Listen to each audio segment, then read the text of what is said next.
నేను కృష్ణ గ్లో ఎల్ఈడీలో మనం ఈరోజు ఫార్మా ఇండస్ట్రీలో ఎలాంటి లైటింగ్స్ వాడుకోవాలో మనం డిస్కస్ చేస్తున్నాము. ఇక్కడ చూసినట్టయితే మీరు ఫార్మా ఇండస్ట్రీలో ఆఫీసెస్ కూడా ఉంటుంది, తర్వాత ల్యాబ్స్ కూడా ఉంటాయి. అలాంటి వాటిల్లో మనం ఇలా 1 by 1 కానివ్వండి, లేకపోతే మీకు ఇంకా కొంచెం బ్యూటిఫుల్గా ఉండాలి అనుకున్నప్పుడు ఇలా 2 by 2 కూడా మనం వాడుకోవచ్చు. దీంట్లోనే మీకు క్లీన్ రూమ్ ఫిట్టింగ్స్ అని కూడా దొరుకుతాయి. అందులో మీకు 2 by 1 అని కానివ్వండి, 1 by 1 కానివ్వండి, లేకపోతే 2 by 2లో కూడా మనం ఈ క్లీన్ రూమ్ ఫిట్టింగ్స్ అనేది వాడుకోవచ్చు. దాంట్లో మీకు ఎస్ఎస్ బాడీ అని అండ్ తర్వాత ఎంఎస్ బాడీ అని కూడా మీకు అందులో అవైలబుల్ ఉంటాయి.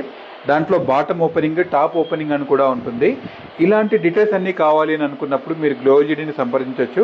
మా ఎగ్జిక్యూటివ్స్ అంతా కూడా మీకు సరైన ఇన్ఫర్మేషన్ ఇస్తారు. ఎక్కడ ఎంత లక్స్ కావాలి, ఏ రూమ్లో మీకంటే ఎలాంటి ఆఫీస్ క్యాబిన్లో కానివ్వండి, ఎక్కడైనా కానివ్వండి, మీకు ఎంత లక్స్ లెవెల్ కావాలి, ఏ లైట్ వాడుకోవచ్చు అక్కడ అనేది, అంటే కూల్ వైటా, వామ్ వైటా, న్యాచురల్ వైటా అనేది కూడా మీకు అక్కడ వాళ్ళు ఇన్ఫర్మేషన్ ఇవ్వడం అనేది జరుగుతుంది. మేడ్చల్ కానివ్వండి, లేకపోతే మన కొండాపూర్ కానివ్వండి, అనంతపూర్ కానివ్వండి, ఎక్కడైనా సరే మన ఏపీ తెలంగాణలో మొత్తం మనకి 18 అవుట్లెట్స్ ఉన్నాయి. అదేవిధంగా 3 డిస్ట్రిబ్యూటర్స్ కూడా ఉన్నారు. మన డీటెయిల్స్ అన్నీ కూడా మన వెబ్సైట్లో పొందపరచడం అనేది జరిగింది. మీరు ఎక్కడికైనా వెళ్ళినా కూడా సేమ్ ప్రైస్లో మీకు అవైలబుల్ ఉంటుంది. మన మ్యానుఫ్యాక్చరింగ్ ప్రైజెస్కే ఇస్తాము. తప్పకుండా విజిట్ చేయొచ్చు.